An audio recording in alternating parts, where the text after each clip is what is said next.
ఈ తాటాకి చెప్పులకు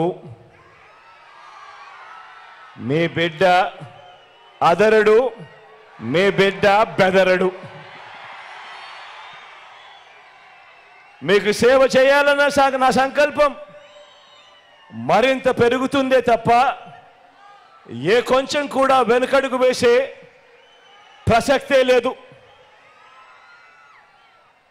నా నుదుటి మీద వారు చేసిన గాయం, నా నుదుటి మీద వారు చేసిన గాయం దేవుడి దయతో అది ఇక్కడ తగల్లేదు, అది ఇక్కడ తగల్లేదు. అంటే దాని అర్థం దేవుడు మీ బిడ్డ విషయంలో ఇంకా పెద్ద స్క్రిప్టే రాశాడు అని చెప్పి దాని అర్థం.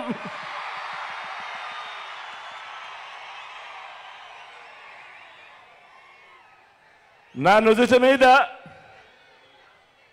వారు చేసిన గాయం బహుశా 10 రోజుల్లో తగ్గిపోతుందేమో, కానీ పేదల ప్రయోజనాలకు చంద్రబాబు చేసిన గాయాలు, ఆయన పాలనలో ఆయన చేసిన గాయాలు, ఆ రైతులకైతేనేమి, ఆ అక్క చెల్లెమ్మలకైతేనేమి, ఆ నిరుద్యోగులకైతేనేమి, ఆ సామాజిక వర్గాలకైతేనేమి, ఆ చంద్రబాబు మోసాలతో అతలాకుతలమైన ఆ పేదల బ్రతుకులు, చంద్రబాబు చేసిన మోసాలను, చంద్రబాబు చేసిన గాయాలను ఆ పేదలు ఎన్నడూ కూడా మర్చిపోయే ప్రసక్తే ఉండదు అని సందర్భంగా చెప్తా ఉన్నాడు.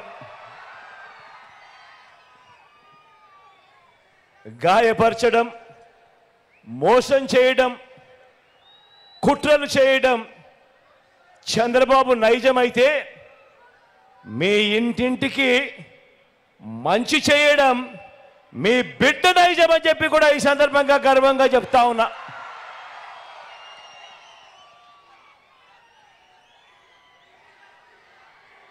ఈ కూటమి నాయకుడు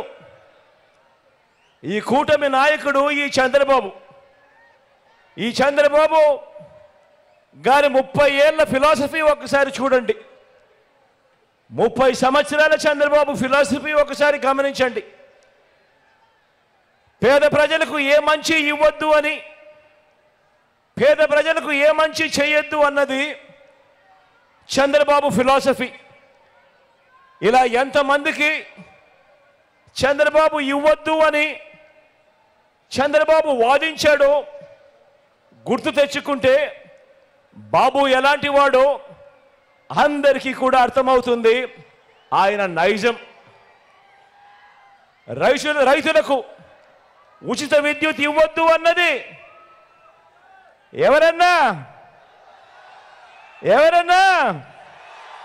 ఎవరక్క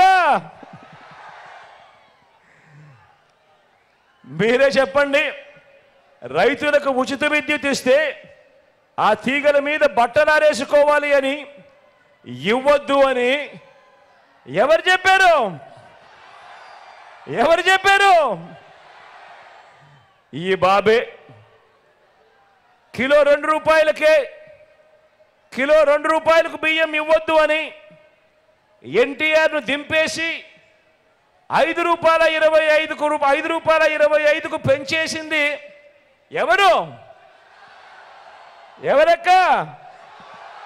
ఎవరన్నా? అది ఈ బాబే.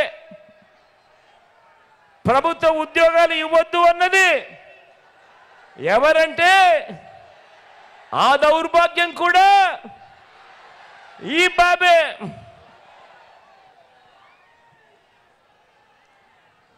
గవర్నమెంట్ బడిలో ఇంగ్లీష్ మీడియం వద్దు అన్నది, గవర్నమెంట్ బడులలో ఇంగ్లీష్ మీడియం వద్దు అన్నది, ప్రభుత్వ బడులను పాడు పెట్టినది ఎవరన్నా?